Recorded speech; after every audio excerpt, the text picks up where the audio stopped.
Yes, my Straight Dog family, let's keep moving on because it's time for me to say greetings to the world. Because we are on the World Wide Web, so we are reaching and touching you all over the globe. And more so, we must first of all say a very special night, very pleasant night to St. Kitts and Nevis and to the entire Caribbean region. And to my Straight Dog family in the Kittitian and Nevisian diaspora, I say greetings to those who are in Africa. There are those who are in Europe. And there are many of you who are in Asia. And a whole lot of you are all over North America. So I'm at liberty to say good night. I will say good morning, and I'm at liberty as well to say good afternoon, because one of such greetings will be applicable to the region in which you now find yourselves. And for the first timers, if you are joining me for the first time, I say welcome to this edition of Straight Talk, and trust and hope it would not be your last time. And I want to thank those in the Straight Talk family who continue to share the link so we get first timers. And for the first timers, Straight Talk is a public service program that facilitates and promotes free expression on all issues of national interest, be they legal, be they environmental, be they technological, social, economic, and or political issues. On Straight Talk, we do have a forum to express yourselves freely. And my Straight Talk family, on this program, we try to raise the level of national consciousness. We try to raise the level of national discourse by alerting our people to their rights, to their responsibilities, and certainly to their obligations. My name is Ian Patches Liburd, and I thank Almighty God for blessing me with the opportunity to join you in conversation on yet another occasion. And as your host, for those who are always with me, I want to reassure you. For those who are with me for the first time, I pledge that I'll always remain an untiring advocate of truthfulness. Because we are called to be God's prophets, all of us. We must speak for the truth and right. We must stand firm for godly justice and bring evil things to light. So let's seek the courage needed, our high calling to fulfill, that we all may know the blessing of the doing of God's will. So my Straight Dog family, I can assure you that absolutely nothing is watered down on this program. We don't try to make it more interesting, neither by omission or exaggeration. Straight Talk is not about sensationalism or creating excitement, especially at the expense of accuracy. We lean on the facts, as it's my duty to present the unvarnished truth, the plain truth, especially when it comes to transparency and governance in our beloved Federation of St. Kitts and Nevis and throughout the world. Because this program joins us together with people across our federation. We are joined through this program with people in the diaspora all around the world. Some we know very well and have met. Others we do not know, and many we will never meet. Some of us will agree with the positions of truth advanced on Straight Talk, and some will disagree, and that's fine, because we promote diversity. We are different people, so we are expected to have at times different views. But what will sadden me, my Straight Dog family, is if we ever start to become disagreeable. So let's thank Almighty God for helping us to understand, oh, how pleasant it is for brethren to dwell together in unity. Let us therefore hope and pray for the day when we all will sing his praise together.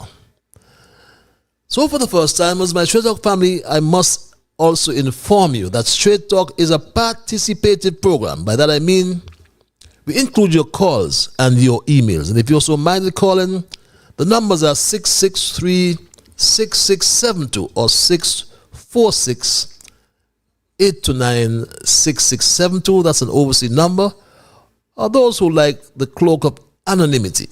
That's what I call it. We give you access via our email platform. You don't want to be heard on live. You don't want your voices to be detected. I have no problem with that. We give you access via our email platform, which is straighttalkpatches@gmail.com. But please be respectful, and please don't start writing people's names, and we can verify or justify certain things you say. We won't read them.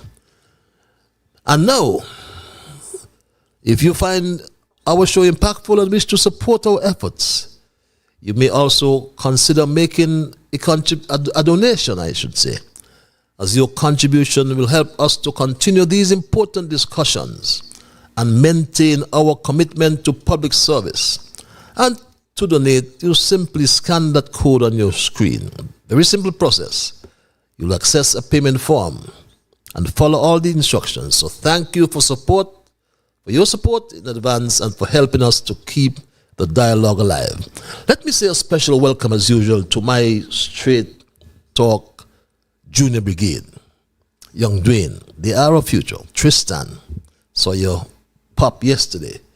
Shamar, Kevin, young Rue Custard over there in South Carolina. Hope school is going well. Jamal over in Anguilla. Travis and Travon of Ponds Extension. Haven't seen you guys in a long while. I spoke to the special lady in St. Louis today, as usual. We hail her. And on a very solemn note, though, my Straight Talk family,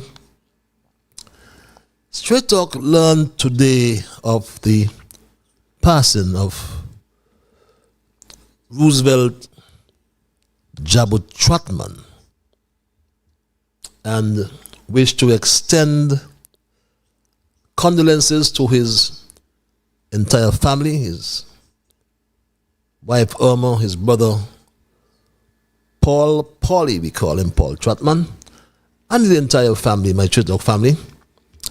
And there may be others as well who may have lost loved ones. I sometimes don't get that information, so we don't get the information, so we won't be able to inform you. But if there are others who may have lost loved ones as well, we convey our profound sympathy, and we trust that the departed souls would rest in eternal peace. We usually begin our program with our observations in review, which are integral to Straight Talk. I know many of you look forward to the observations. And following these observations, we move to our thesis. And following my thesis, I will include your calls and your emails, as mentioned earlier, to allow your full participation. Yes, on Straight Talk, you get an opportunity to have your say. Our observations in review highlight the current issues of the day. We do some reflection, then we ask a few questions. And after our observation in review, we will begin our thesis, which I have titled for tonight, "This Labor Fish Stinks from the Head." So don't change the platform. Just spread the word that Straight Talk is live on social media. And for my first observation, I have been following a discussion mainly among Labour supporters. And like this popular one who made this Facebook post, my Straight Talk family, you can see it on your screen. And the Facebook post reads, and I quote, "How things could be so bad, like some people are saying.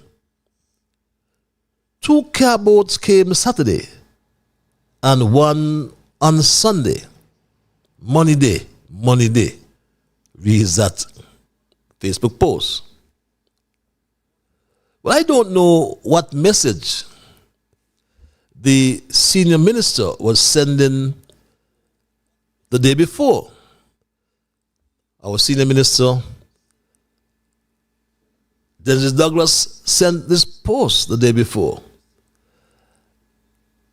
And he said 2 massive car ferries docked in St. Kitts. And gave their names.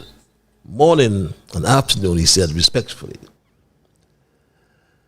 So, through it all, though, I asked myself, what is happening in the Ministry of Tourism? As Marsha Henderson was crowned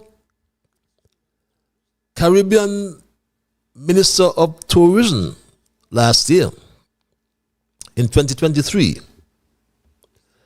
But in 2024 to date, we seem to be having more car carriers, more car boat arrivals than cruise ships. And we must remind ourselves that under Team Unity, St. Kitts was declared a marquee port in 2018. And lest we forget, in 2018 and 2019, before COVID shut down the whole world, at Port Sante, over 1 million cruise passengers were recorded, or passenger arrivals, I should say, were recorded each year. So Minister Marsha Henderson, therefore, has plenty work to do, I should say, because unlike car carriers, cruise ships have a cascading effect, especially on the grassroots economy. The taxi drivers, the restaurants, the tour operators, the hair braiders, the private vendors, and the list goes on and on. And that impact would not be felt from the car carriers. So let's get some cruise ships alongside Minister of Tourism. A lot has also been said, as I move to my second observation, about the frequent travel by Prime Minister July and members of his cabinet. The cost to taxpayers no doubt will hurt our heads when if ever, the sums are revealed, although it is hardly likely at this point in time because this government lacks transparency. We heard July tonight in the national broadcast, and much of nothing was said except that the revenue from CBI has taken a deep dive. I guess he's preparing us that no dividend will be paid, neither there will be no double salary. Because as per July said, revenue moved from $680 million to $218 million to date. What a fall. But Straight Talk just confirmed, no matter what we say or no matter the criticism about the frequent travel, Straight Talk has confirmed that July, if he hasn't left, is expected to leave the Federation for the Commonwealth Heads of Government meeting to be convened in Samau over the next 10 days. So he's gone off on another joyride, a flying circus, as it is called, my Straight Talk family, from the 18th That's tomorrow to the 29th of October. 11 days out of town again.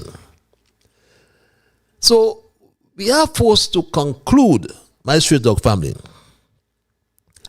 that Terence Michael July is a full-time traveler having just returned from the US. A full-time traveler and a part-time prime minister. But we wish him Godspeed on his current travels, my Straight Dog family. And those are my observations in review for tonight, my Straight Dog family. The issue of water is still a contentious one. The issue of electricity.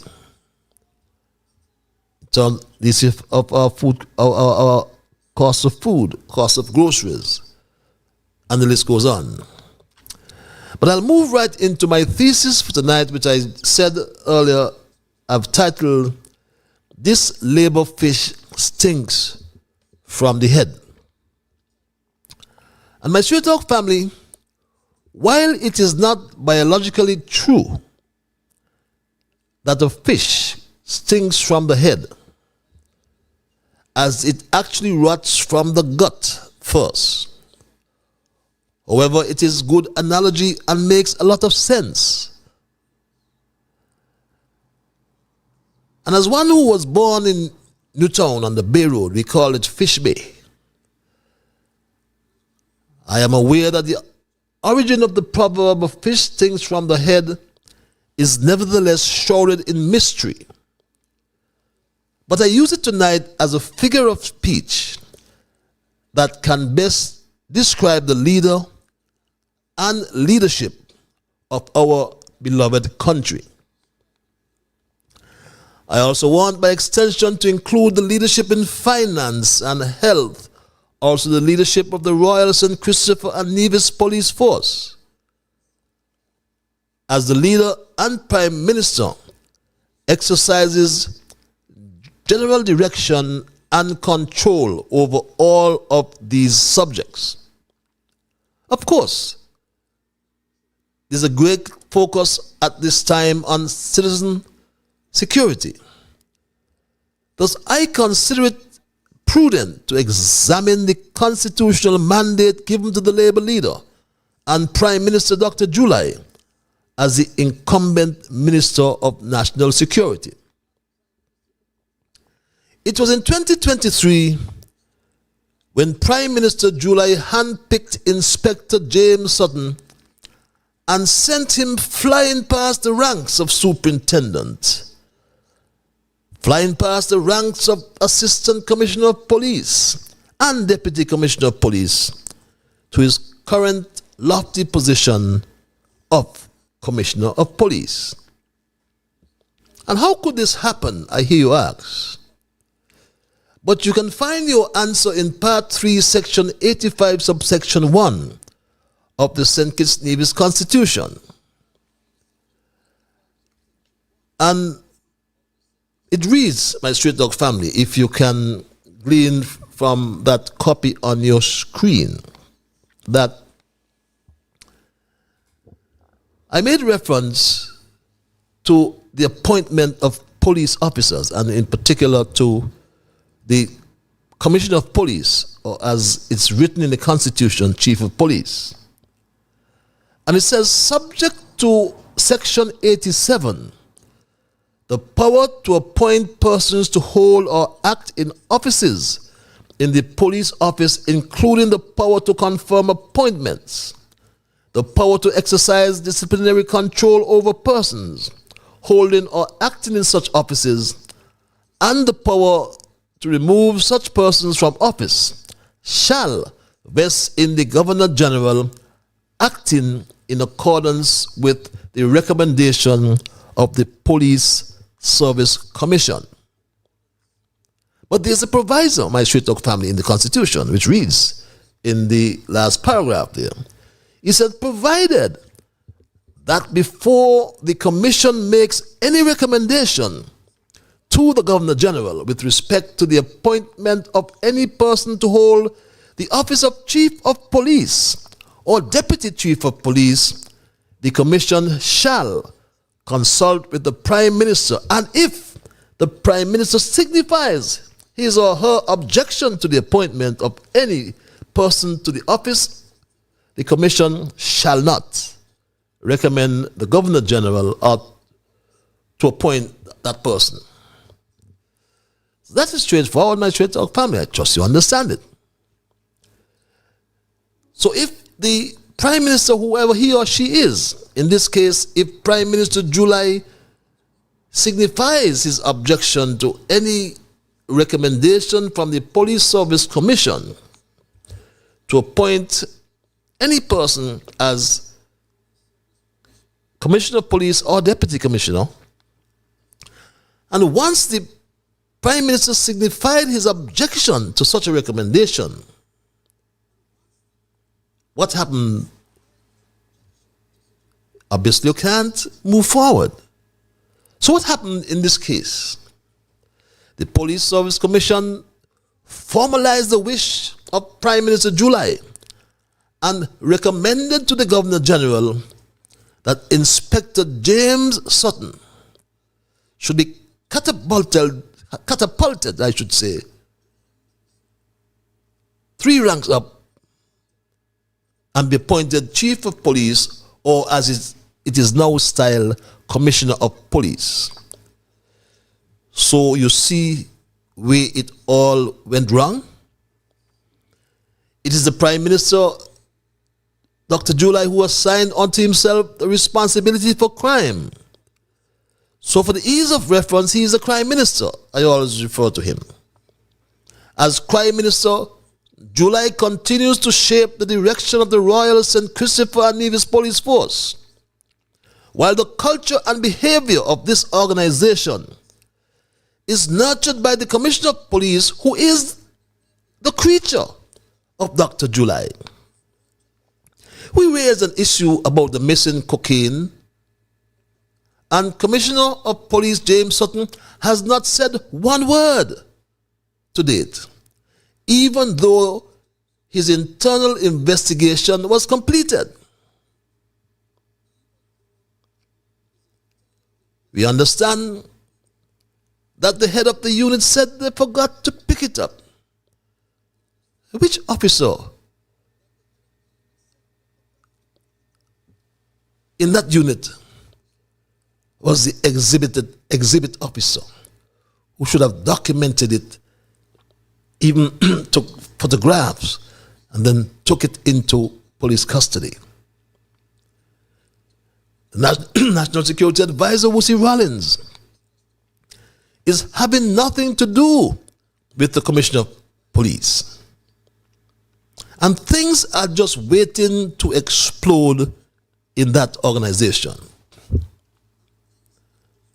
But our Prime Minister, Dr. July, who is also the Health Minister, Finance Minister, and Crime Minister, is not transparent in any of his decisions. He lacks accountability, has no credibility or integrity, and is corrupt to the bones, my straight dog family. Prime Minister July only had one opportunity to give this country a first impression. But I'm afraid that impression that he gave us was not good. It stinks from the head. Using his obvious shallow political brain, the first thing he thought about was to rape $8 million of the people's money from the Treasury, my straight dog family. Yes, in August of 2022, my straight dog family, he promised to construct the Robert Llewellyn Bradshaw Museum by September that same year. He did, my straight dog family. He promised to construct that museum. The Prime Minister or the Prime Minister's office engaged the heavyweights like Williams Architecture, project manager, Lennox Warner and partner contractors, Jenkins Construction Engineers, my straight dog family, and a cost of $4 million was announced by July, my straight dog family. Currently it's under construction, and we're hoping, really pushing to see if we can complete it by September 16th. I know that's a lofty goal, but we are really pushing. If not, definitely we want to complete it by this year. We expect it to cost in the region of maybe about $4 million. Construction is going on, and to about maybe $4 million grand total at the end of the day. My straight dog family, work began without the required approval of the Development Control and Planning Board, also in total contravention of the Procurement and Administration Act. Lo and behold, it is now gone past 2 years. The work has stopped, my straight dog family, abruptly stopped at that project. And it has been reliably rumored that instead of $4 million, a total exceeding $8 million has been spent to date, but not one word from Dr. July. I wonder when last he visited that project. Look at him there visiting the project.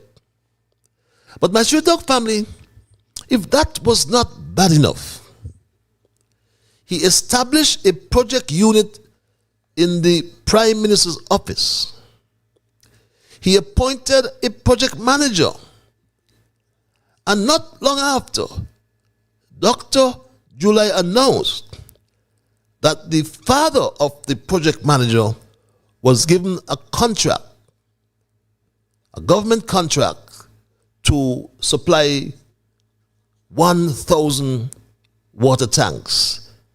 Everybody called them water buckets. Currently it's under construction, and we're hoping, really pushing to see if we can complete it by September 16th. I know that's a lofty goal, but we are really pushing. If not, definitely we want to complete it by this year. We expect it to cost in the region of maybe about $4 million.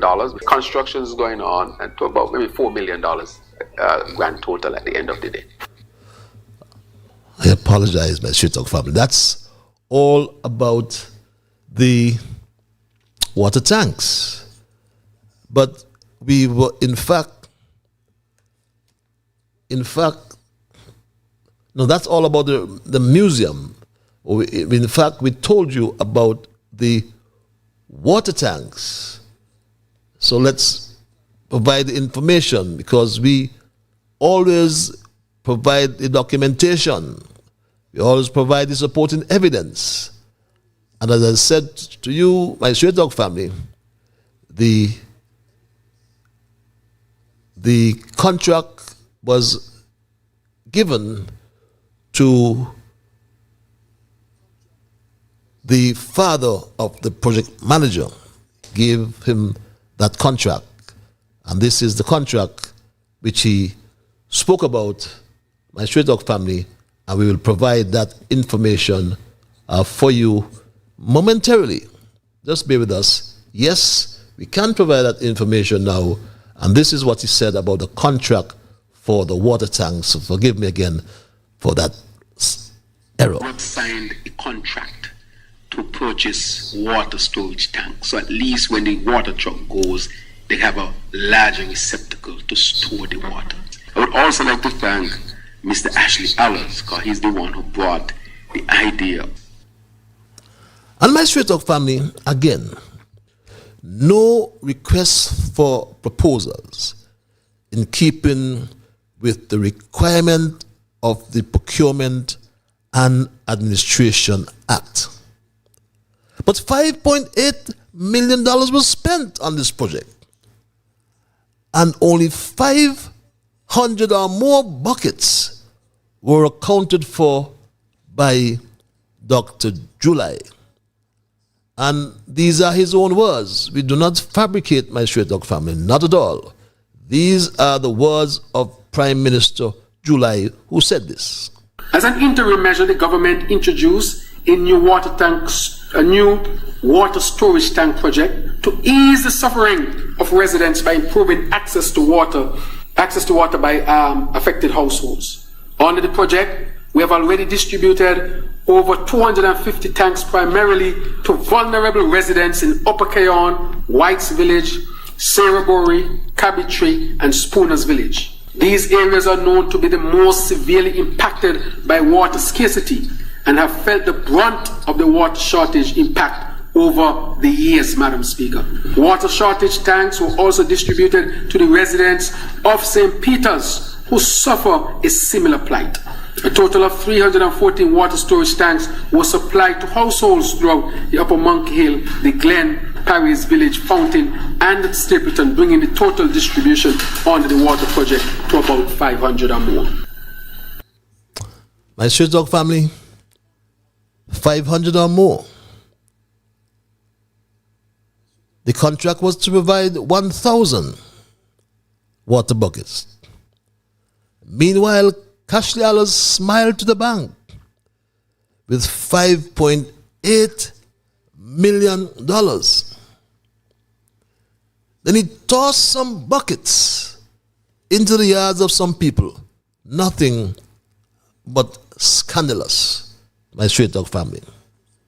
But remember, it was the disgraced Attorney General who told us, my Straight Talk family, that it was a crime to spend money from the government treasury without the procurement process.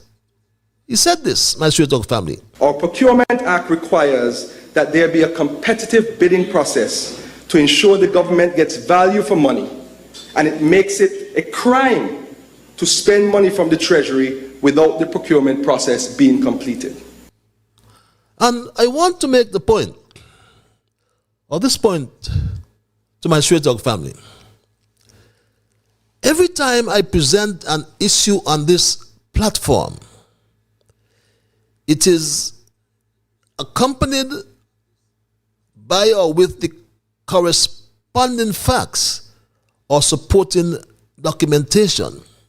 Yes, at all times, we provide you the evidence. I do so each time, my Straight Talk family, because I fully well know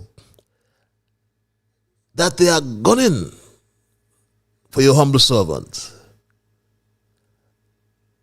But I can tell you, take my word, the only defense to defamation is the truth. So on Straight Talk, we bring you the truth, the whole truth, and nothing but the truth. And the truth is, in the Attorney General Department, in the Ministry of Justice and Legal Affairs departments, the big fish in charge of these departments stinks from the head. How could Garth Lucifer Wilkin be chief legal advisor to the Prime Minister and the government, but he breaks the law? And I will not grow weary in reporting this fact, as Garth Lucifer Wilkin, like other people who went to jail, Garth Lucifer Wilkin should have been sent to jail as well, my Straight Talk family. Maybe Mr. Wilkin should be disclosing what's happened. Maybe Mr. Wilkin should disclose that he had failed to pay Social Security benefits for 15 months on one occasion, on another occasion for 5 months, and another one for about three or 4 months. And all of that is contrary to the law. And it is not a simple matter of just saying, oh, you just pay the fines. Because what you expose yourself to there is criminal action. And isn't this something that should be told to everybody? That if you do not pay your Social Security benefits, you are liable to be prosecuted. You hold yourself up for that possibility. Yes, he should have been prosecuted and sent to jail. But it's because he's Massa grandson. That's the only thing that I can rationalize. To make matters worse, my Straight Talk family, Our forefathers fought for freedom and justice in this country, especially after this white policeman on a horse shot and killed workers at Buckley's estate, who were only demonstrating for their rights to fair wages and better conditions of employment. All this led to the Moying Commission and subsequent universal adult suffrage that gave us the right to vote and to be judged by a jury of our peers. But 72 years later, we remain silent when Massa grandson rams a bill through our parliament that allows this colonial judge only trial. And he has unfettered access to this white man judge. Yes, he does have unfettered access to this white man judge. My Straight Dog family, St. Kitts and Nevis achieved universal adult suffrage in 1952. This reform allowed all adult citizens, regardless of gender or property ownership, to vote in elections, marking a significant step toward democratic governance in the Federation. The introduction of trial by jury in St. Kitts Nevis was a significant reform that enhanced the justice system. It aimed to ensure a fairer legal process by allowing a group of our peers to access evidence and deliver verdicts, thereby promoting transparency and community involvement in the judicial process. This reform was part of a broader effort to improve the legal framework and uphold the principles of justice and equity here in St. Kitts Nevis and I dare say throughout our region. Trials by judge only will limit the fairness and transparency of the legal process. Without a jury, the decision rests solely with the judge. And this raises questions about impartiality and community representation. Jury trials provide a check on judicial power and involve citizens in the legal system, enhancing accountability.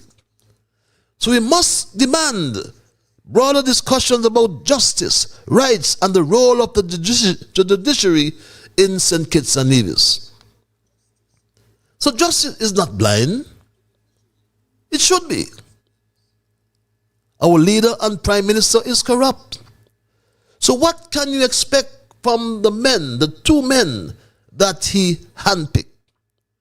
One to lead the Ministry of Justice and Legal Affairs. Two ministries that play a crucial role in upholding the rule of law. And this includes ensuring fair and impartial legal processes, protecting citizens' rights, and maintaining the integrity of the justice system. Upholding the rule of law is essential for fostering public trust, promoting justice, and ensuring that laws are applied consistently and fairly. The other one he handpicked leads an organization that is expected to protect and serve the community. This organization involves maintaining public safety, preventing crime, and ensuring that all citizens feel secure. Effective policing also includes building trust with the community, engaging in community outreach, and addressing the concerns of residents. When the police fulfill these duties with integrity and accountability, it fosters positive relationships between law enforcement and the community, which is essential for effective policing. Finally, to our leader, Terence Michael July. The character flaws in our Prime Minister are not just about an individual. They speak to the character of our federation, its aspirations and ideals. They also speak to the type of government we need.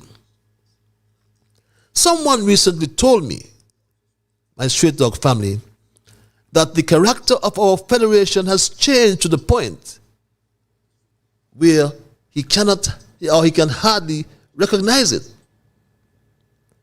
And I submit, my straight dog family, tonight that our Prime Minister, Terence Michael July, is out of his depth and unfit to be Prime Minister, let alone to be leading this country.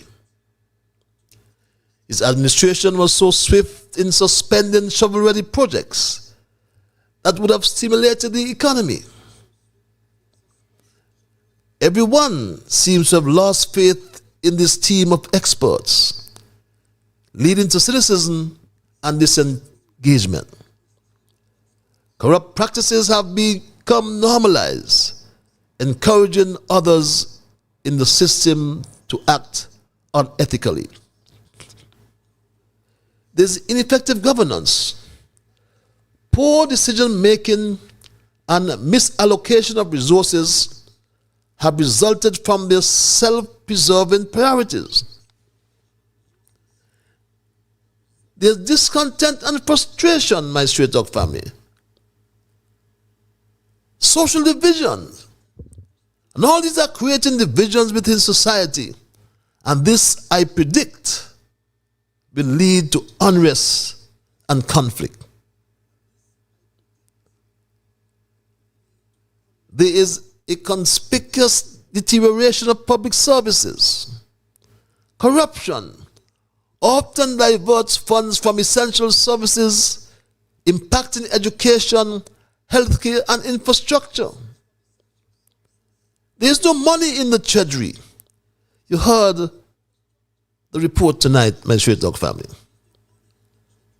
As a team, Unity Administration, I was proud to be part of that administration.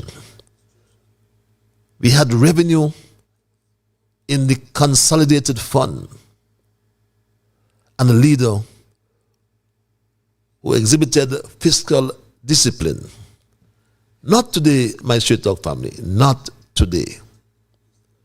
Under this corrupt bunch of leaders, we don't have that fiscal discipline anymore. No one can explain to intelligent minds why St. Kitts and Nevis, which for 7.5 years demonstrated fiscal prudence, huge fiscal buffers, and a most impressive ability to care for its people, be they the vulnerable, the lower-income residents, the poor, the aged, or at-risk groups.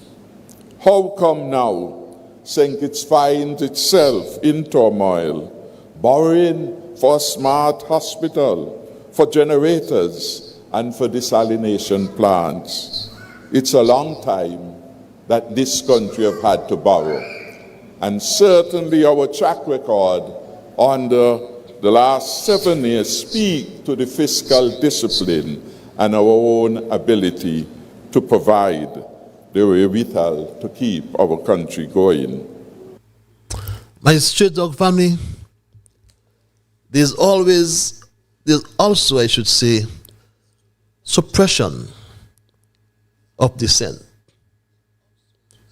My straight dog family, corrupt leaders use authoritarian measures to silence criticism or opposition, undermining democratic principles. When we listen to Garth Lucifer Wilkin chatting stupidness, as we say in colloquial language, about police going to take your phone, you know what you'd say about that? There are laws in this country that make it a criminal offense to either make or forward statements, letters, any sort of art, communications by electronic device that either harasses, threatens, intimidates, molests other people. It is called unlawful communications.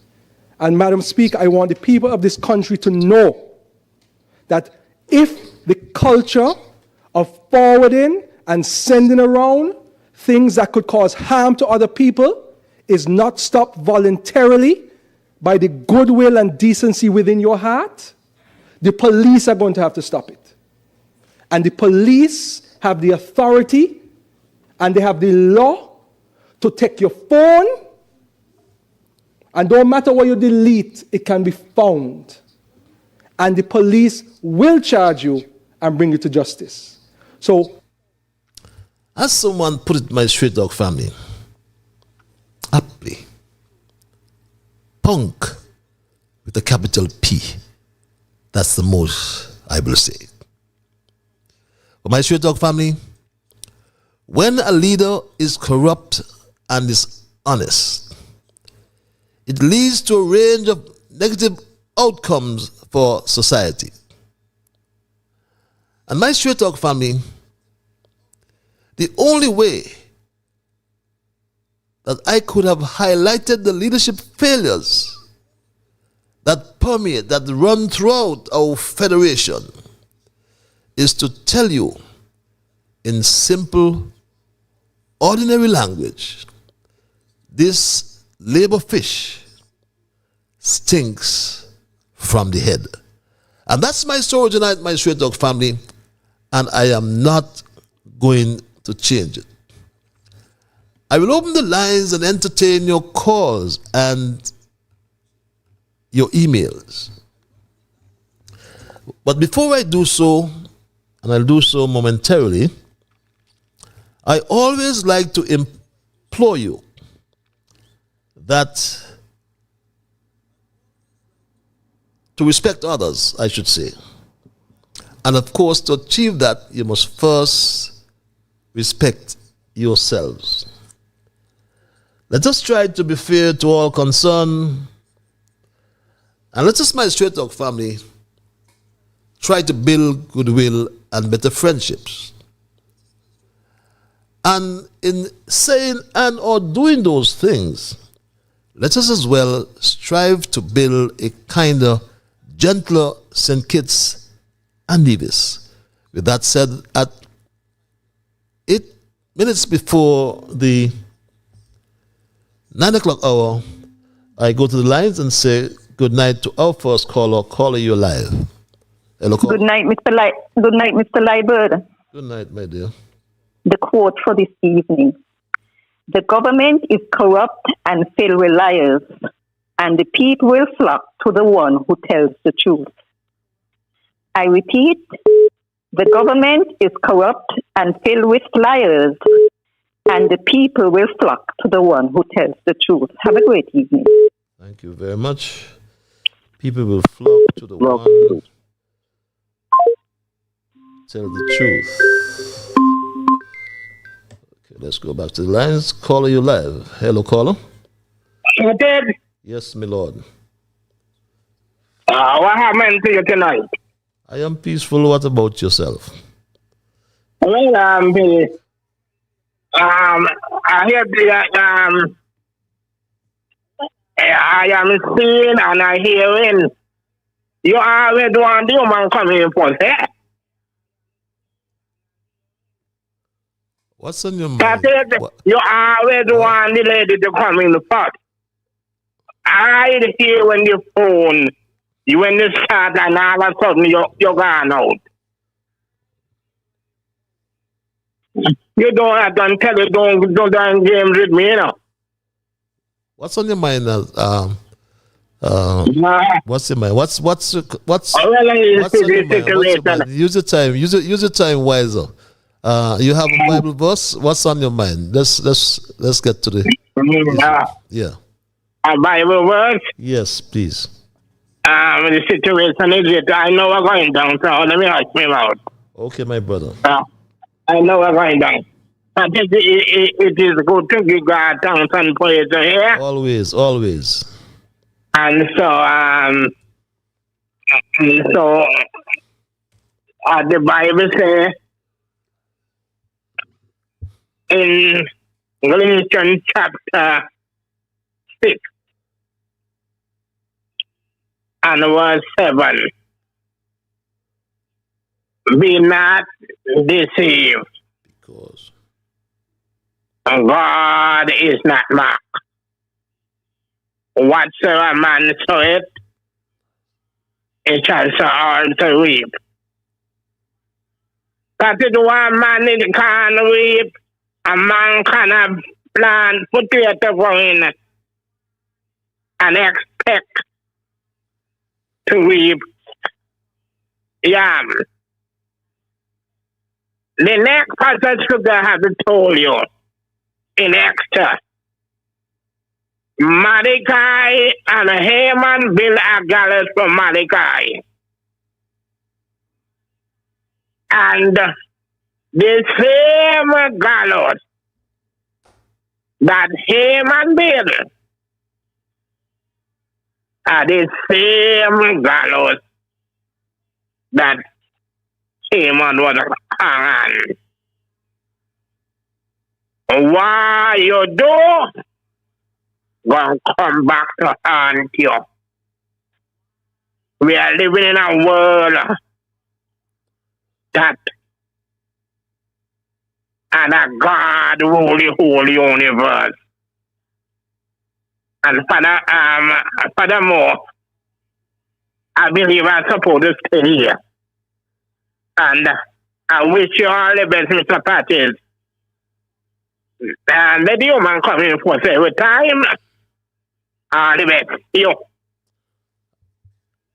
Have a good night, my Bible man. Let's go back to the lines. Caller, thank you for holding your line. Thank you, Patches. Good night to all listeners. Good night to everyone from anywhere, new listeners or customary listeners. But Patches, before I go further, it annoys me when the Bible man is making that childish assumption, in respect to you laying. It's first call, first serve, Mr. Bible man. I mean, you're wasting time to say those childish things. When you get in, you say your sermon, people listening to you, and you don't have to jump on Patches like that. I know it's simple. Just make your point and move on. Cut this thing out, man. It's sounds childish, like it's me first. It is not expect for you to be the first person to get a call in. Other people are there just like you. So you got to wait for your turn. Anyway, let me move forward from that. That is petty. Patches, I was glad that you replayed that clip about the Attorney General, which I already flipped the A and G, a great ass. Okay? I'm not going to use Lucifer, but I say a great ass. Let me tell you something. Back in the days, when police used to take action to manhandle physically people, that was wrong. And for what the Attorney General mentioned that a police has the right and the law behind them, that is damn wrong. Okay? No police supposed to take action in their hands. We have a system that if a person has been accused for something, okay, and a case has been brought forth for some kind of prosecution, it has to go to the prosecutor. Not the prosecutor has law enforcement police officers. Police officers is to take statement, and if their life are in danger, they do whatever necessary. But you can't just go out and manhandle people because they've been accused for something. Okay? We have a law, and this is a sign of the time. Those old-time fashion culture should be taken off the books. No police can go out there and manhandle and beat up people with baton or arrest them and take away their equipment. So God, another one again. I heard a rumor that you probably made some kind of apology. I don't know if that is true. I stand for correction. But God, Mr. Wilkin, you cannot give police you cannot give police that order to make prosecution in that respect. They are not judge, jury, and executioner. Okay? You all got to change this ideology of police beating up people, manhandling people. Okay? They're supposed to take the statement and give it to the prosecutor, and the prosecutor will prosecute if it's necessary. So you don't come and tell nobody that kind of damn nonsense, God. I hope you will make an apology and make some correction to that. Because you all are just talking stupidness, trying to drive fear in people. Okay? And people who are listening to these things have no fear to these things. Common sense rule. Okay? Because they are higher heights than the law enforcement system in St. Kitts. It has the Caribbean court that could go to a higher height. St. Kitts prosecutors and law enforcement officers, it does not stop there. And I'm not afraid of none of you, because I'm not going to be a lawbreaker, and I'm not going to follow laws that is not necessary and is bullshit. I'm going to rest that argument for now. I will yield to other people, but I have something else to come in with. Y'all got to change up these kind of systems that is going on in St. Kitts and continue to drive fear into people. Cut that bull out. Okay? We need a new government to make sound and intelligent decision for the people. Thank you, Patrick. Thank you very Bye much. for now. Thank you very much for your contribution. Good evening, Patches. Read this email, or perhaps let me go straight back to the lines and get my emails after. Caller, you're live. Hello, caller. Yeah, good evening, Mr. Liburd, man. How you doing tonight, man? I am peaceful, my brother. Yourself? Yeah, pretty good, pretty good. You know that. Let me get on the AG real quick. Straight to the point tonight, man. That threat, or assumed threat from the AG about sending the police to people's homes or whatever. You know, I really believe that the AG should not be talking that reckless. As the top legal man in the cabinet, he should try to be a little bit more professional, and also he's supposed to be concentrating on doing his job.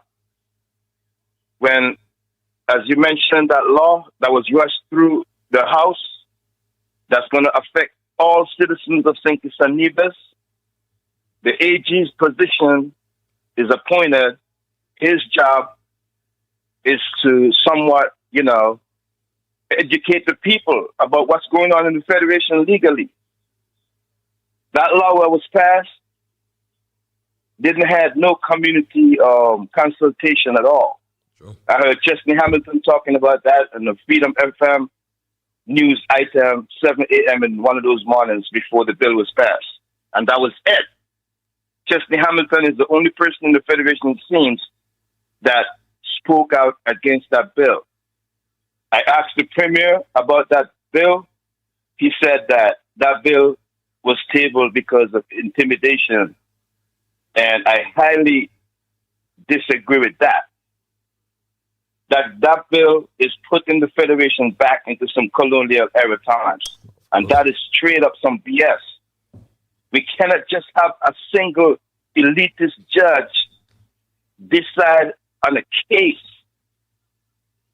Just imagine you go into the courtroom and you can't see any jury of your peers that people have fought for to have. And the people in St. Kitts and Nevis, they're not paying attention. We're just on top of this party line. We're just on this party line drama all day long. These issues are national issues. You think you get yourself in some trouble and you go in front of the judge gonna ask you if you're PAM, Labour, CCM, or NRP? This man gonna execute. Praise the Lord, in Texas tonight, a judge halted the execution. On a case they're gonna try to review it. Imagine you get sentenced to death. You know what I mean? And you ain't even commit the crime. But different than that, man, the trip for the Prime Minister going to Samoa, you know, there was a guy that called in on a radio station, another radio station this morning. I think he was calling in from England. The guy had some great points. But the points he had, people seemed like they don't want to listen to those things that guy was talking about. The man said, concerning this reparations that black people has been trying to get for these years, the Prime Minister of England made a statement that he is not worried about giving black people no reparations. And that trip that the Prime Minister is going on, if we had any type of form of unity in the Caribbean, all those Caribbean leaders should be boycotting that trip to Samoa. But I'll rest it there for now and I'll let other people come in. I'll come back in if I want to express something else. Thanks. Thanks a lot for your interventions as usual, but you're correct. 72 years later, after universal adult suffrage, remain silent. We all remain silent when Massa grandson rams a bill through our parliament that allows this colonial judge only trial. Yes, we have that colonial judge here, my straight dog family. And yes, the Attorney General has unfettered access to this white man judge we brought back, Judge Oley. Imagine that, my straight dog family. The introduction, like I said, of trial by jury in St. Kitts Nevis was a significant reform that enhanced the justice system, and we are gone backwards. My straight dog family. Caller, you live. Hello, caller. Mr. Patches, good night. Good night, sir. I just called to voice my opinion. Mm-hmm. And I hope if you could respectfully give me opportunity to voice my opinion, and I would be respectable to you, and I hope you could do the same to me. You don't have to use the word as foolish or anything, because this is a conversation. You're having a show.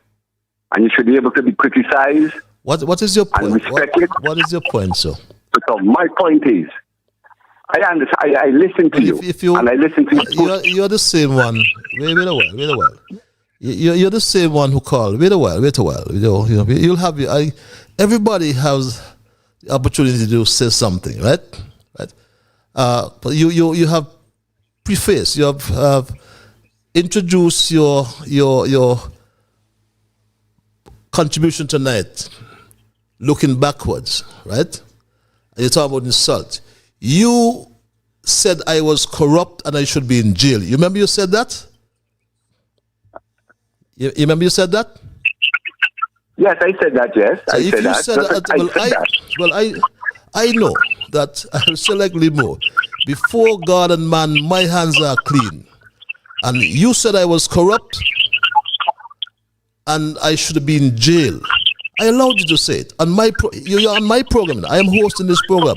And I allowed you to make that erroneous statement. And you came back. So you had your say. And I said to you, and I'll repeat it now, that I will always apply the Mark Twain theory. I'm not going to argue with a fool. So if you come back to argue, just let me know. Make your points. Let us move on. No, I ain't come back to argue. I come back to make a point. Yes, I come back to make a political point, a conversation. Yes, but you do not levy any accusations on people that you do not know about, right? Because you said I was corrupt, and you have not withdrawn that up to now. But I still entertain them. Go ahead, sir. Go ahead. You said a lot of things in the past that you didn't withdraw neither. But everything I say on this program, I can prove it. Everything I say on this program, I provide the evidence. Everything. You talk about Dr. July, I provide his evidence. I bring you his own words. Everything. That's one thing this program can justify. I tell you, if you say that, if I say that you say this thing is brown, I play you. I played you back. I even played you back talking about stress, about people and stress. That's why they brought Coney Island. I provide the facts, but go ahead. That's looking backwards. Let's go forward. Let's go forward. Yes, Mr. sir. Patrick. So, Mr. Patrick, hear my sentiments on a political point of view. Your government was a perfect government. Your administration was a perfect administration. I'm asking a question. I take all your questions as rhetorical questions.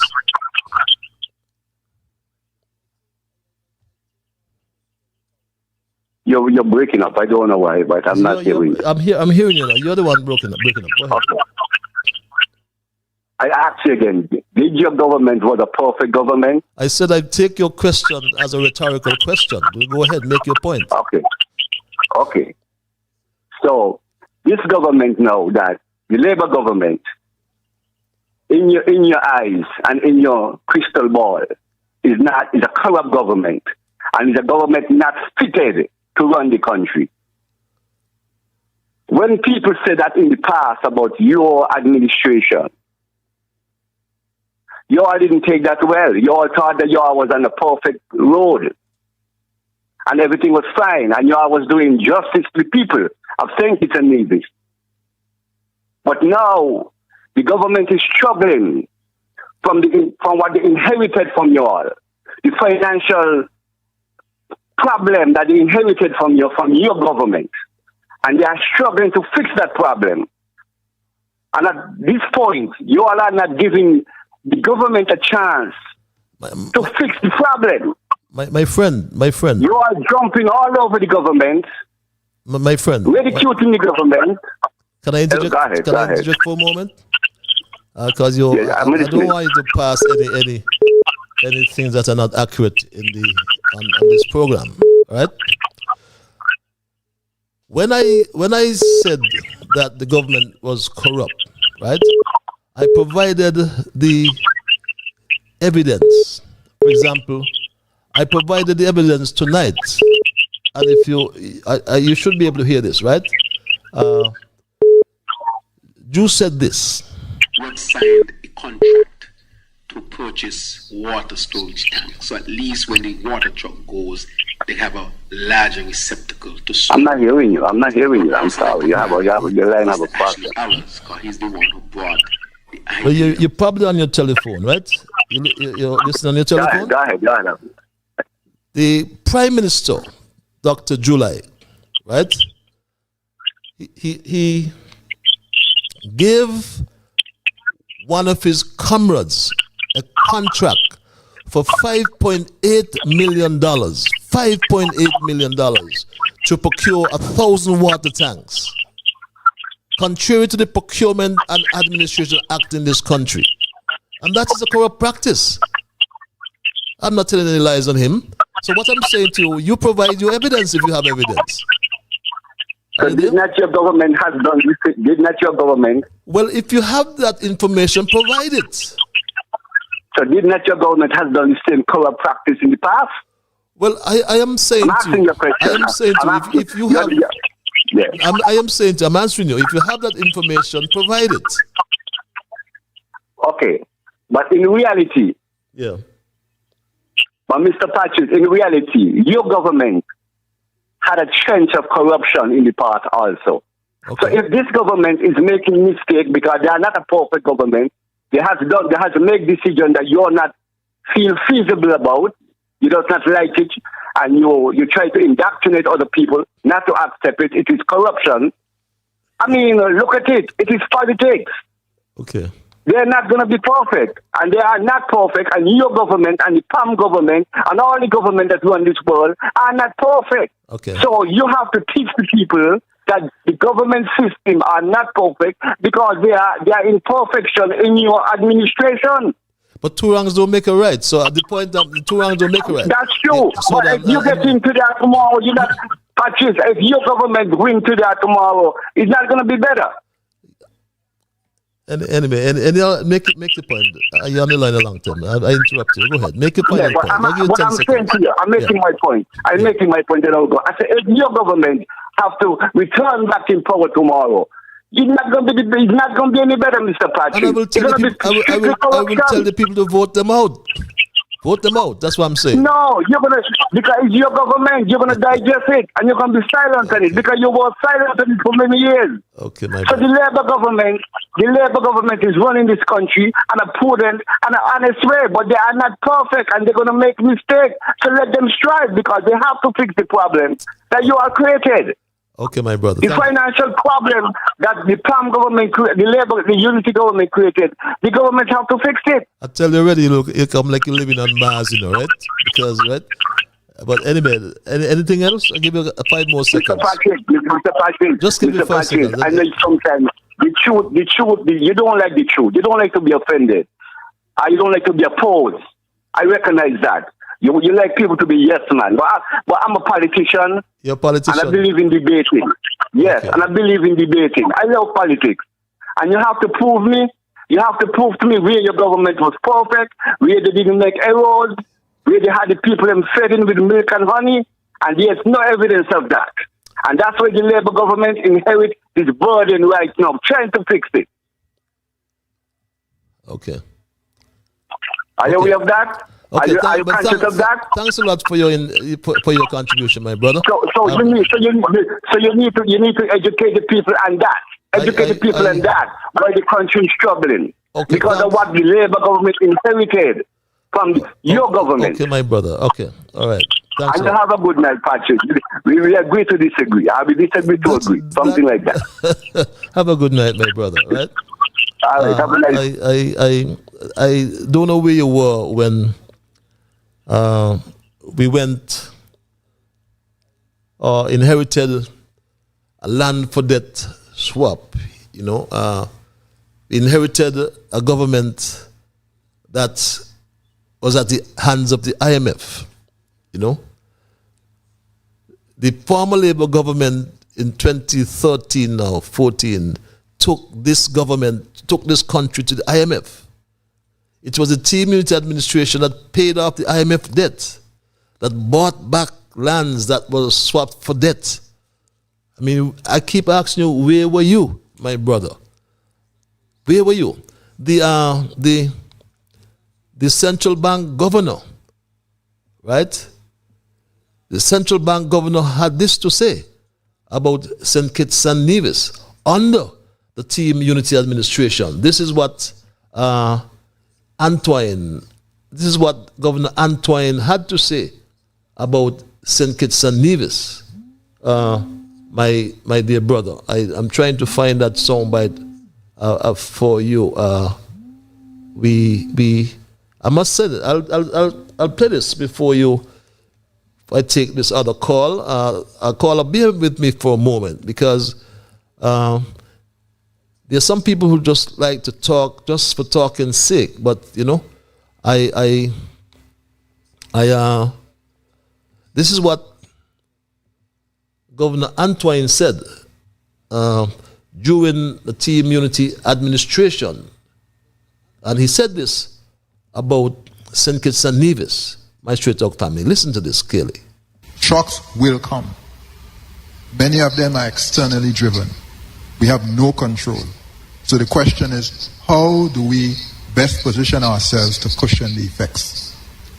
And so we have been encouraging countries, encouraging our governments to set aside something so that in a period of downturn or economic difficulty, the government will be in a position to spend more and to help cushion the effect on the people. Some countries have responded to that, others less so.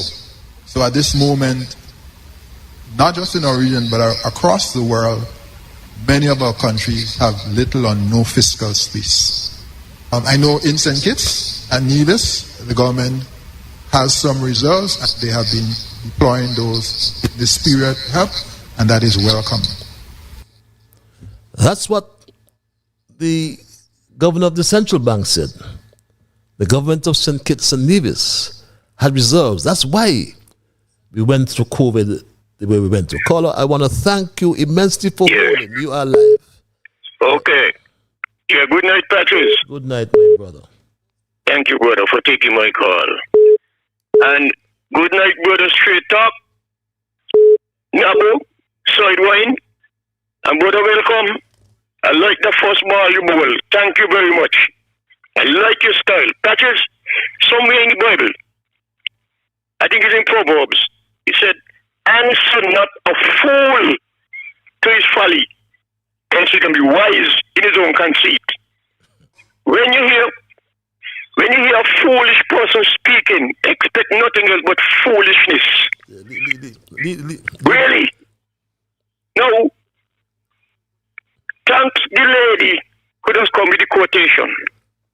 I like his style because she's not repetitious in her quotations. Okay? Who could understand, read between the lines. Now, before 1935, and they had the bucklers uprising on the estate where I was born. My mother was in that group. Two of my uncles was in that uprising group. The so-called white men from England who had owned the estate, some of them locally born here too. They had such a kind of what you call a slavery decision on the workers them, that when they do give a raise and increase the pay, 1 cent. And it was a cane field up Alois called Round Hill. That when the cutters went in that cut, all the cutting patches were trash. They were banging their shoulders for trash. And they decided, no, they ain't going to get the money out of this. So they go in there to talk to the manager. And they come there and they talk to the manager and tell him they're not going back in the cane field deal. If they go back in there, they want more money. And they decide they're not going to give them. Well, they decide, okay, we know our rights. Our bond-given rights. We're not going in here and we're going to demonstrate, we're going to protest. And they leave buckets and they head east. And because they did that, they stand up for their rights. What they did is a president that is set and is spread over the Caribbean and the wider world. And you know, Patches, your program is very educational, informative, and when we all finish listening, we all are enlightened by your program. Thank God for Patches, because you're not going to come on and say something and you don't have the facts to back it up. And look at it. The real facts to back up what you said. If you're talking about me, you're going to play my voice, what I said. So I want to know how that idiot could come about you. All I say about you, he lied, brother. I invite you to come to St. Kitts. Where are you from? Come to St. Kitts, man. Okay. And let somebody drive you around the place. A labor person who you're backing up. Let it drive you around St. Kitts. Okay. And to stop wherever things that was done, sorry, by unity, and ask you who put that there. You come talking about the government before that, patches this and patches that. But I wouldn't even waste time with you. Okay. Patches, thank you very much. I'll come back. Thank you for your intervention. We go back to the lines. Thank this caller for holding. Caller, you live. Hello, hi, caller. Patrice. Hello, my dear. How are those? I'm good. That caller there, don't bother with him. He live in La La Land. He live in La La Land. He's one of the 4 years. Every 4 years he come on the water and he gone back. Ask him when last he been in St. Kitts. He live in La La Land, so don't even bother waste your time with him. Where he talking is with somebody here. When last he been in St. Kitts, you know what's going on in St. Kitts. When he said that Timothy Unity leave them in financial debt. How could the Unity leave them in financial debt when Joe was giving my money like a junkie sailor man? So where the money come from? If they leave them in debt, where the money come from and he was giving it away like a junkie sailor man? So he don't even know what he's saying. He need to go to St. Kitts or wherever. And I'm agreed with what Jean had said the other time.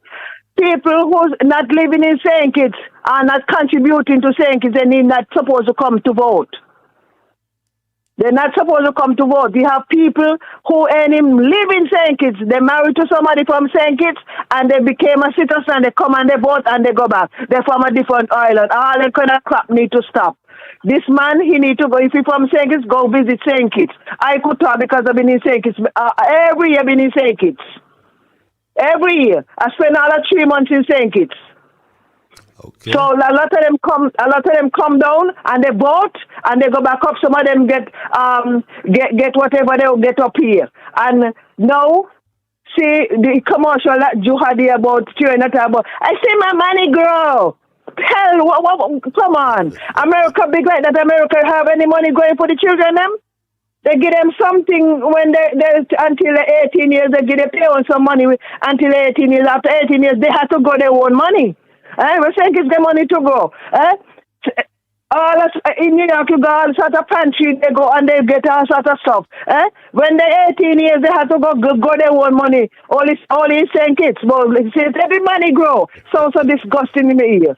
Anyway, talk to you later. Thanks a lot for your contribution. Let's go back to the lines. Caller, I thank you for holding your life. Greetings and love. Greetings, my brother. Listen, love, how you doing, my brethren? I am peaceful. Ras Aya, I haven't heard you for a while. I thought about... Well, I listen to your program just to see how your people them is informative, as they say. You get them information to enhance what is taking place in the shores of St. Kitts and Nevis. So, me just listen to your program. I realize. I thought about you today. Yesterday, someone was talking about the marijuana issue of marijuana, and I know since you're on the board, is it the board they call it? You got rather quiet on it now. It's a license a tight. You go quiet. Me have to man, you know. Me not a demon, you know. A free man me be. A free man. Right? Neither by politics or religion come make me quiet. What about the money on the trees? What about the money on the trees? What happened to that? Money on the tree, me got the money on my tree, me hand right now in a calabash going to smoke. Anyway, it's in love and honor. I would like to say blessed night to your listeners via radio, via YouTube and Facebook, as we call it, Facebook, and just let everything go peaceful and humble within your education as your callers and emphasize, and be factual with your truth of the way that things and news need to change from the political spectrum. Because if it's that the level that we are pushing forwardly with ego and ignorance, we're not going anywhere. May you have a blessed night. Give thanks. Give thanks, my brother. Always good to hear you. Good evening, Patches reads this email. As I listened to the PLP press conference yesterday, it was refreshing to note the quality of expressions by all speakers. This is sharply in contrast to the guttural nonsense regularly spewed out by Dr. July. It is also comforting to observe that the party is attracting vibrant, fearless, and experienced citizens who are seriously concerned about the welfare of our country.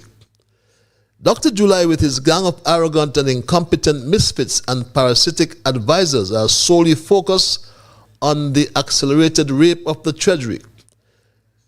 The Director of Audit and the Financial Secretary needs to urgently curb the consistent breach of financial regulations. It is time for the immediate dismissal of Massa grandson, Garth Lucifer Wilkin, dissolution of the Parliament, and the appointment of the Honorable Timothy S. Harris to head an interim government for the next 3 years. The poor can't take no more. Let us stand up for our country. Keep up the pressure, Patches. You are the voice of reason among brutish beasts. Reads this email. This other email reads, good night, Miss to Liburd. Can you read this letter to the Prime Minister? Honorable Dr. Terence Jew, Church Street, Bastia, St. Kitts. Subject, urgent appeal for economic revitalization and relief. Dear Dr. Dear Honorable Dr. Terence Drew, we, the citizens of St. Kitts and Nevis, write to express our deep concern and growing frustration regarding the current state of our economy. The pervasive stagnation has resulted in significant hardship for many of our fellow citizens. The effects of this economic downturn are felt across all sectors of society. Unemployment rates remain stubbornly high, making it increasingly difficult for families to meet their basic needs. Businesses are struggling to survive, leading to job losses and a reduction in essential services. Additionally, the rising cost of living has placed an immense strain on households, making it challenging to afford necessities such as food, housing, and healthcare. We urge the government to take immediate and decisive action to address these pressing economic challenges. We believe that a comprehensive approach is necessary involving a combination of policies aimed at stimulating economic growth, creating jobs, and providing relief to those most affected. Specifically, we recommend the following measures: invest in job creation, implement targeted programs to support the growth of key industries such as tourism, agriculture, and renewable energy, reduce the cost of living, implement measures to control the rising cost of essential goods and services such as food, fuel, and utilities, expand social safety nets, strengthen social programs to provide support to vulnerable citizens, including the elderly, disabled, unemployed, promote entrepreneurship, create a favorable environment for small businesses and entrepreneurs to thrive, attract foreign investment, develop incentives to attract foreign investment and create new economic opportunities. Note well, you don't have to fly out of the country to get foreign investment. Zoom still works, and flying the world only puts a strain on the country. We believe by working together, the government and the people of St. Kitts and Nevis can overcome these challenges and build a more prosperous and equitable future for all. We urge you to prioritize the economic well-being of our nation and take bold actions to address the urgent needs of our citizens. Thank you for your attention to this matter. Sincerely, a group of concerned citizens. Let's go back to the lines and thank this caller for holding. Caller, you're live. Hello, caller. Oh, shit. Are you there, caller? Caller, you're live. Are you? Matches? Yes, my lord. This is Major. How are you doing? Major, how are you doing? How are you? I am peaceful. Well, you're so hard to get in contact with. Maybe the man got you busy, man. That guy is very busy. I thought you was a whole soldier. I thought so, but I had to demote him. I had to demote him. You will be demoted. One of your cameras, eh? I don't know maybe, but I had to demote him. Because here, after I realized he got an answer, I said, I can tell you, take a seat. I said, I was going to tell you, take a seat. You understand? Because a soldier, when I give a word of command, it has to be carried out rigorously. So I'm now saying to you, take a seat. Okay. So as a major, when the soldier disappears, you lock him up? That's what you do? I just get it's one of the sergeant major to bring him inside there, and I will have him to say what he had to say publicly. Okay. Can't be. It is a military operation. You got to be. You can't be insubordinate. You know. Okay. You'll be charged for insubordination. Okay, and he doesn't get any more leave. What's on your mind tonight, though? Well, what was on my mind here? You know that I always like to talk about life, eh? And what I am saying to you, Patches, that life never seems to be the way we wanted it. But we live with it, and the best way we can. You see, we live with it the best way we can. because there is no perfect life. You know that, Patsy. There is no perfect life. But we can fill it with perfect moments, isn't it? Uh-huh. So let us verify the truth. Let us verify the truth. Let us verify the truth, because of life will never be the same. There's too much power. You see, the power of the word is what taking my life, you know. You know that? Yes, yes. The power of the word, Patsy, is what taking my life. And you see, you can't calm the tongue, you know. You cannot calm the tongue. So when that is why you tell you take a seat, because when they take a seat, that too goes there permanently, you know. But you have to deal with these people. I mean, you can't be abusive on the telephone, on the thing, man. I don't like that. If you can contribute, well, just sit back and listen and absorb, isn't it? Right, take a seat, yes. You laugh. Yeah, take a seat. You can't contribute, take a seat. I'm using your words. Yeah, take a seat. Take a seat. Yes. That is it, simple as that. You know, but take a seat. Take a seat, right. You can't, if you don't contribute nothing, take a seat unless somebody else will come in and contribute something. I hear to ignorance, man. This is a real joke, man. And I'm supposed to be a big man.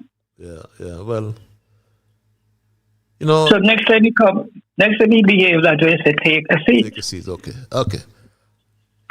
Understood, Major. I am sending attention. I salute you, and I ask you to follow. All right, okay, thank you. Thanks a lot, Major. Take a seat. Mr. Jeppy reads this email. We are coming tomorrow with a request for a warrant to arrest Dr. July. The holding charges are fraud, misrepresentation, and trickery. Patches Pie in the Sky, BS Tonight by Dr. July.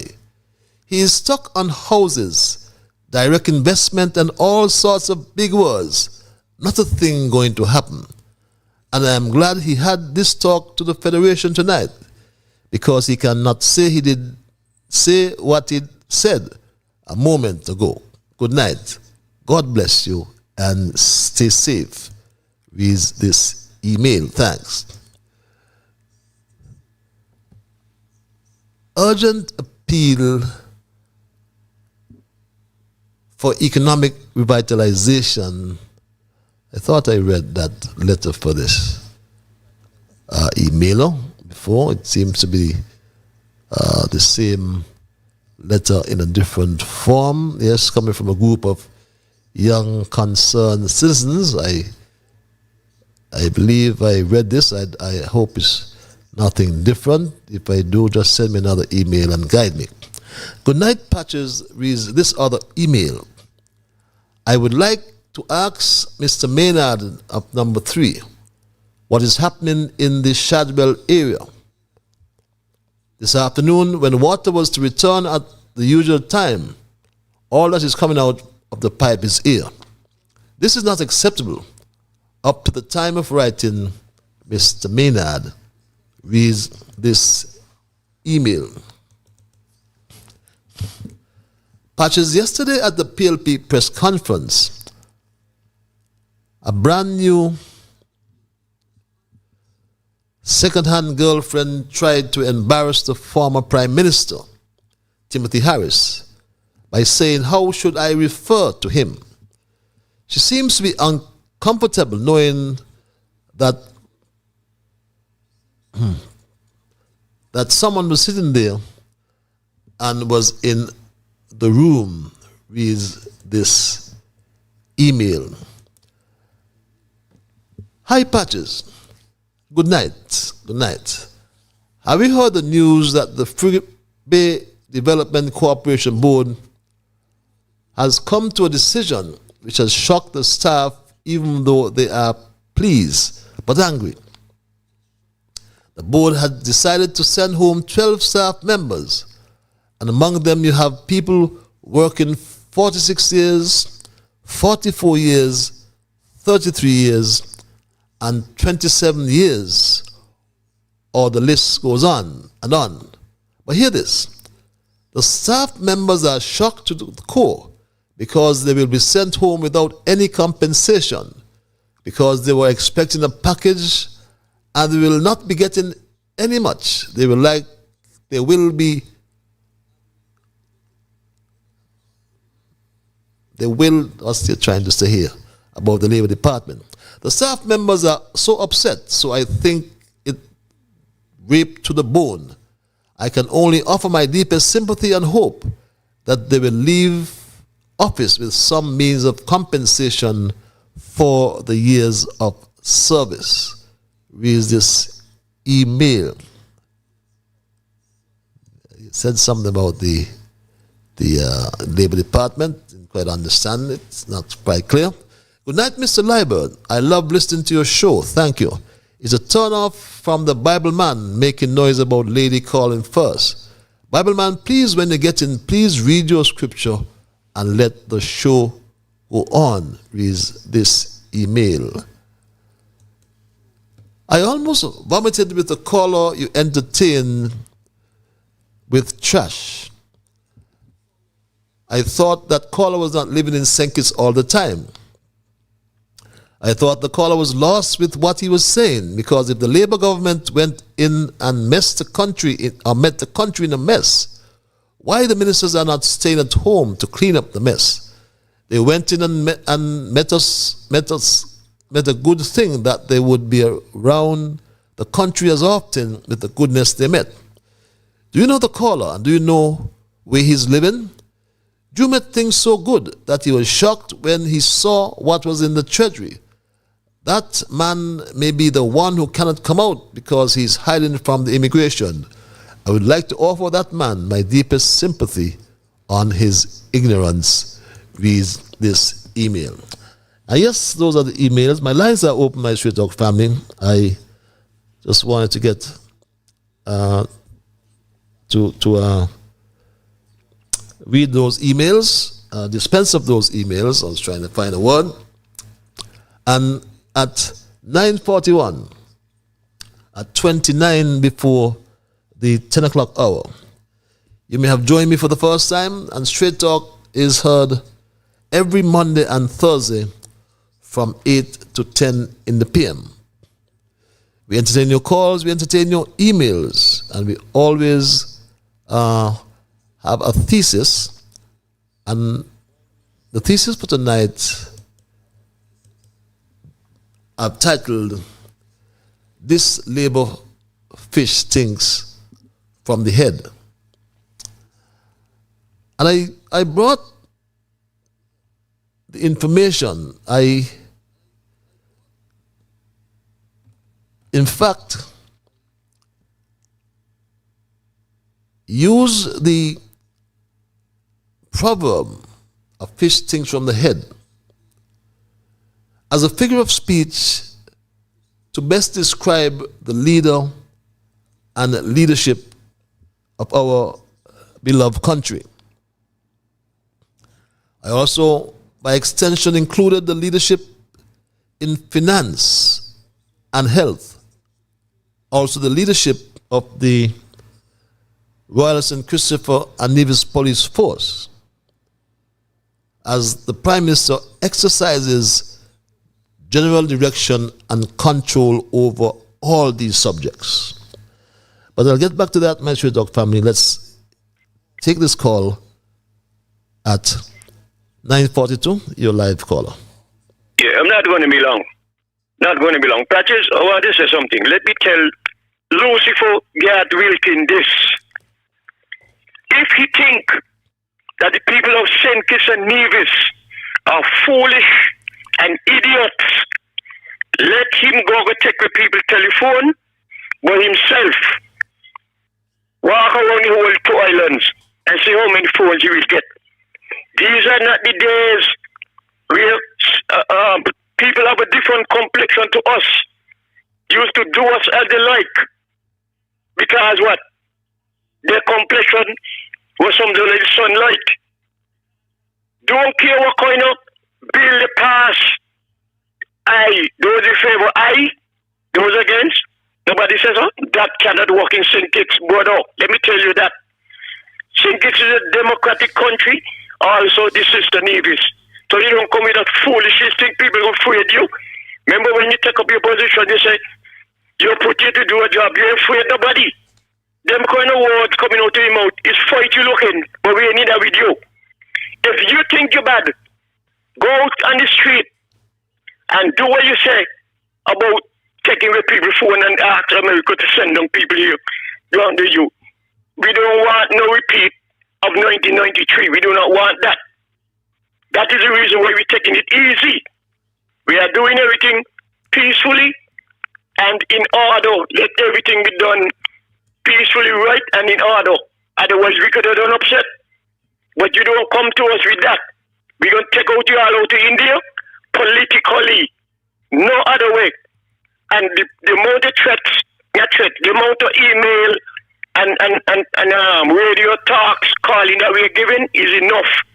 And you all know that you are doing foolishness since you are gone in the government.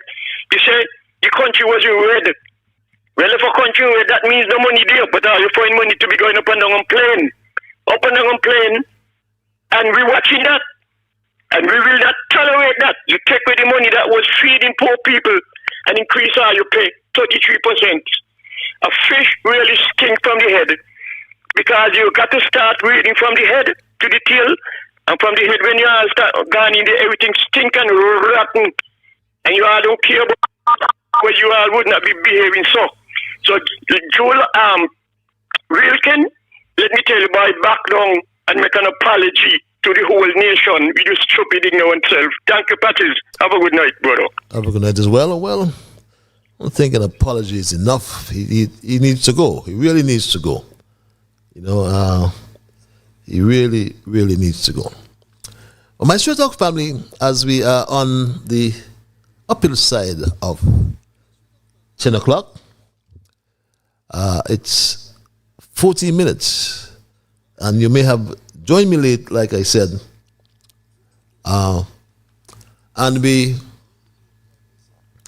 looked at our Prime Minister July, who is also the Health Minister, Finance Minister, and Crime Minister. But he's not transparent in any of his decisions. He lacks accountability, has no credibility or integrity, and is corrupt to the bones. And I told you why I came to the conclusion. Because his own hand-picked Attorney General said this to the nation about procurement. Here's what he said. Our Procurement Act requires that there be a competitive bidding process to ensure the government gets value for money, and it makes it a crime to spend money from the Treasury without the procurement process being completed. His own Attorney General said it. It's a crime, to quote him, to spend money from the Treasury without the procurement process. And July spent over $8 million, we're told, on the Robert Llewellyn Bradshaw Museum without the procurement process. He started work on the museum without even permission from the Development Control and Planning Board. And that work has just come to an abrupt halt. Abrupt halt, my Straight Talk family. He went to visit. I wonder when last he went there. But that's the sort of One thing I have Prime to Minister say. you have. Yes, caller. I have a passage of scripture here. Here it says the patent. And so I'm a born again believer, you see. Woe, here we say your patent. Woe unto you when men shall speak good of you. So did their fathers, the fall prophet. I am going to say this to you, and I'm going to have the phone. When men speak well of you, you have to be careful.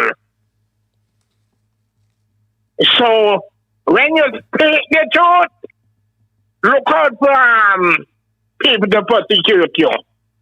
And from next week, patches, I'm coming with fire in my eye. I'm going to read the Bible and I'm going to leg up on the straight talk. I'm going to take two. I don't know. When you talk the truth, people start to go on with the stupid. I know what I'm saying. I know what I am saying. Me not stupid. But I'm going to start to leg up on next week. By the grace of God, still parties. Have a pleasant night. Have a pleasant night as well. It's the Bible man. I always look forward to your spiritual interventions, like I said to you. So you said next week you'll let go. So we look forward to that as well. And as we wind down tonight's programming, my Straight Talk family, at 10 before the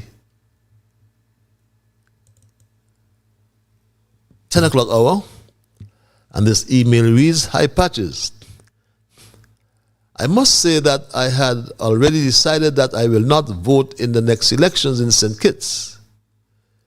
In a few days, I will be leaving to go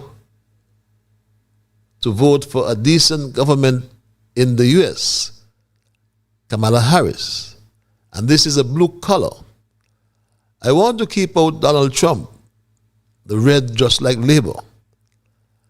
I looked and listened to the PLP press conference yesterday, and I was so very impressed with what I heard and with Miss Saunders. She made me change my mind. I really was impressed, and I would just say I hope that Wendy Phipps would consider running for one of the seats. I think that she would be very good, beg your pardon, in number 5. I am keeping my fingers crossed for replacement of milk in number 2. PLP, you have me covered. Thanks, writes an impressed citizen. And as we wind on again tonight, my Straight Talk family, I'll perhaps have time for perhaps 2 more calls if we be guided by the rules of brevity. But my thesis, as I said earlier, I looked at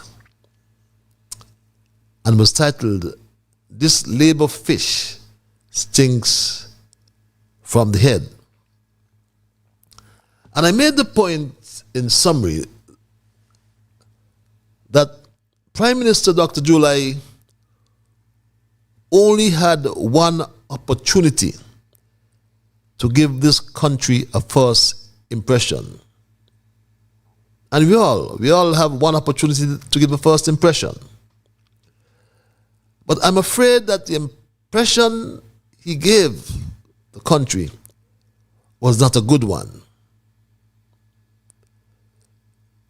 And we found out that it stinks from the head. Using his obvious shallow political brain, the first thing he thought about was to rape $8 million of the people's money from the Treasury. He promised to construct the Robert Llewellyn Bradshaw Museum by September in 2022. It's gone 2 years now, and that museum is still at a standstill.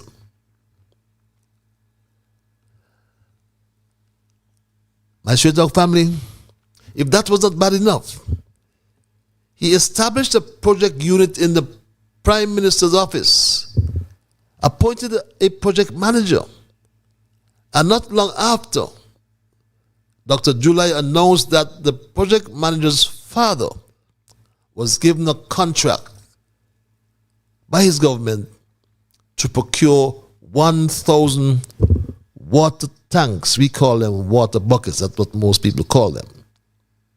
Again, no request for proposal in keeping with the Procurement and Administration Act. But $5.8 million was spent on this project, and only 500 or more buckets were accounted for to date. My straight talk family. Only 500 or more were accounted for to date. And these are his own words, my straight talk family. These are the words of Prime Minister Terence Michael July. As an interim measure, the government introduced a new water storage tank project to ease the suffering of residents by improving access to water by affected households. Under the project, we have already distributed over 250 tanks primarily to vulnerable residents in Upper Kayon, Whites Village, Sarabori, Cabitry, and Spooners Village. These areas are known to be the most severely impacted by water scarcity and have felt the brunt of the water shortage impact over the years, Madam Speaker. Water shortage tanks were also distributed to the residents of St. Peter's who suffer a similar plight. A total of 314 water storage tanks were supplied to households throughout the Upper Monkey Hill, the Glen, Paris Village, Fountain, and Stapleton, bringing the total distribution under the water project to about 500 or more. And those are his words. Only 500 or more to date were accounted for. Let's take this email. The sent home workers from the Frigate Bay Development Corporation will be sent home without any compensation because they were expecting a package from the Frigate Bay Development Corporation.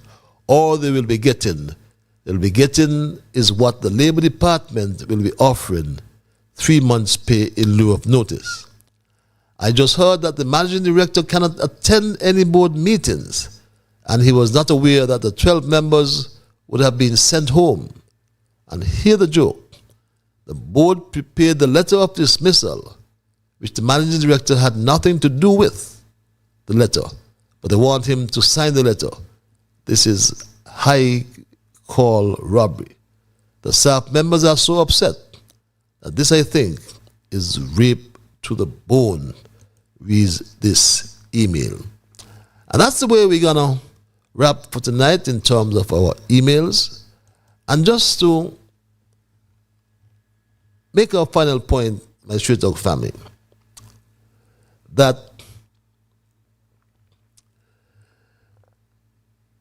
the fact that, my straight talk family, we raise the issue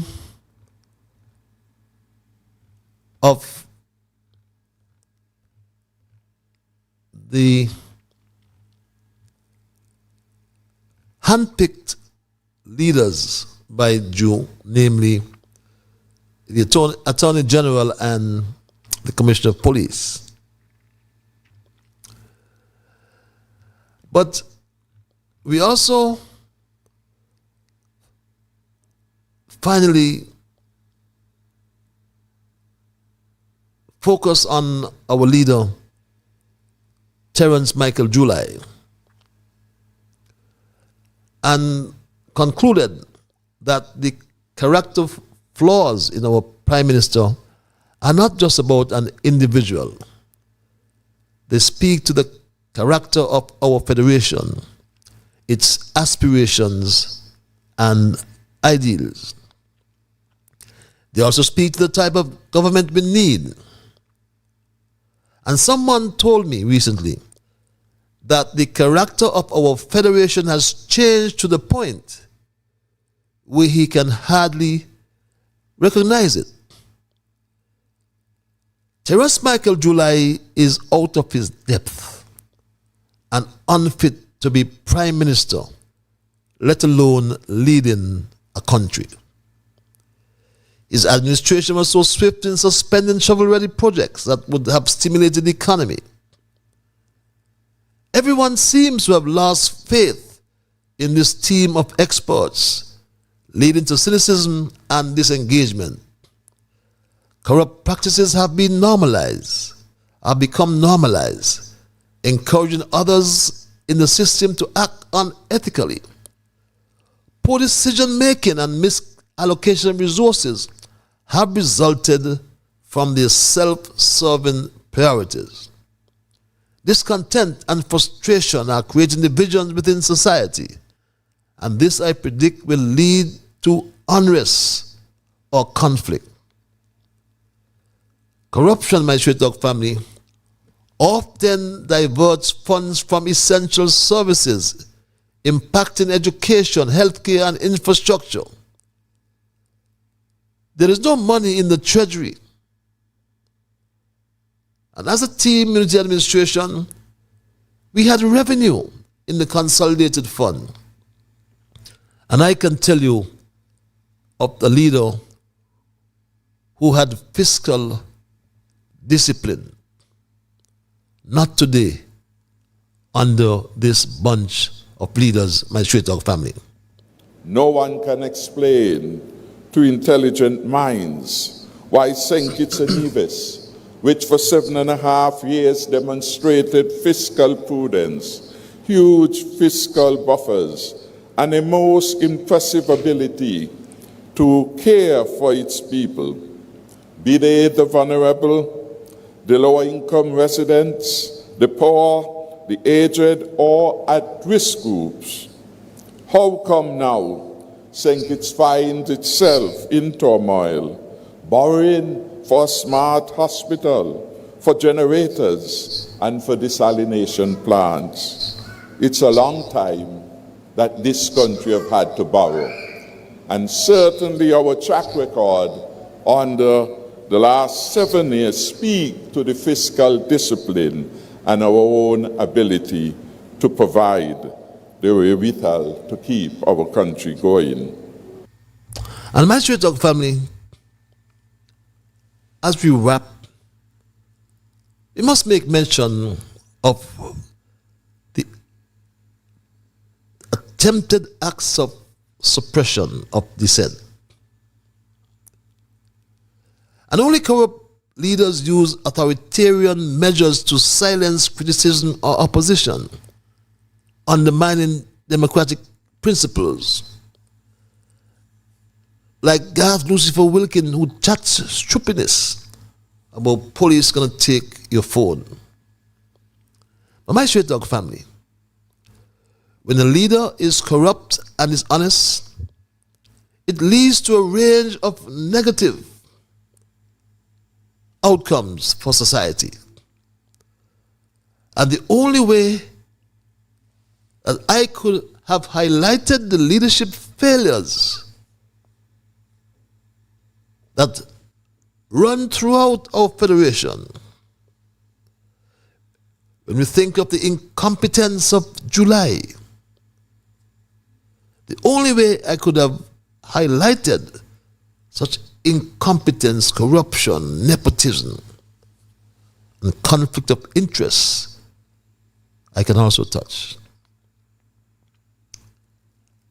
was to tell you in simple, ordinary language, this labor fish stinks from the head. And that's my story tonight, my straight dog family, and I am not going to change it. I want to thank Almighty God for guiding our conversation tonight as always. I want to thank you, the many listeners, those on YouTube and Facebook, those who send messages. I know I don't answer them right away, but I want to thank you for being on board with us. Those who send emails, and those who called. Remember, you are the ones who make Straight Talk, and for that reason, I say a big, big thank you. Remember, Whatever your mind conceive, that you will achieve. And my Straight Talk family, we will connect on Monday, God's will. But until then, have yourselves a wonderful weekend. Be good to all whom you meet. Some of you I know will go to the beach. Some like us will go to church. But let's do our chores and have a wonderful weekend. And as I said, or was going to say, let me remind you, whatever your mind conceive, that you will achieve. But first of all, you gotta believe. So when you wake in the morning, thank God for the morning light. Thank Him for taking you through the night. And my Straight Talk family, keep moving on. Bye-bye. Until we connect on Monday.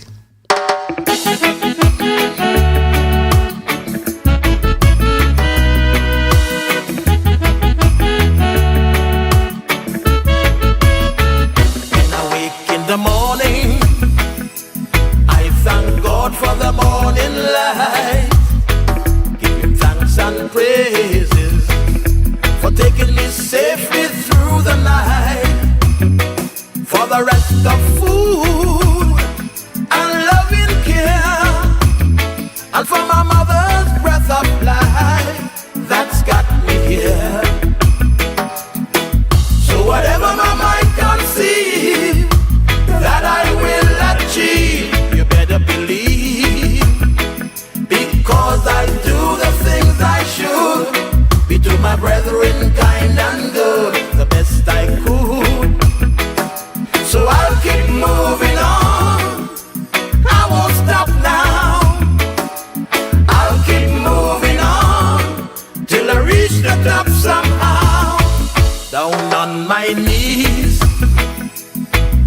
the Lord I kneel and pray, with my heart and soul, beg Him to take me through each day, my guardian to keep, and my guide, over every step I take, He will preside. So whatever my mind conceives, that I will achieve, you better believe, because I do the things I should, be to my brethren kind and good, the best I could. So I'll keep moving on, I won't stop now. I'll keep moving on, till I reach the top somehow.